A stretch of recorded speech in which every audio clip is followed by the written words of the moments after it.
You ask Tiger to solve. This deals with linear equations with one unknown. The final result is x equals -1/3. Let's solve it step by step. Simplify the expression. Break up the fraction. Find the greatest common factor of the numerator and denominator. Factor out and cancel the greatest common factor. Group all constants on the right side of the equation. Subtract 1/2 from both sides. Combine the fractions. Combine the numerators. Reduce the zero numerator.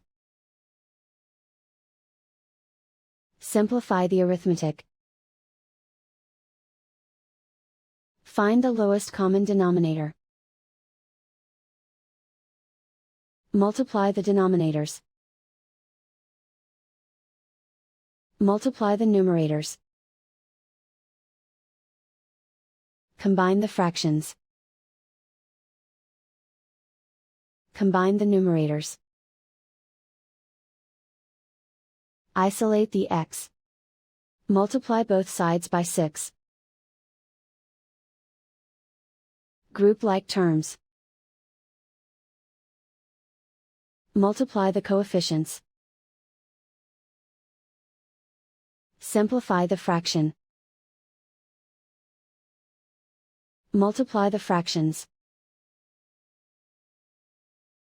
Simplify the arithmetic. And so the final result is x equals -1/3.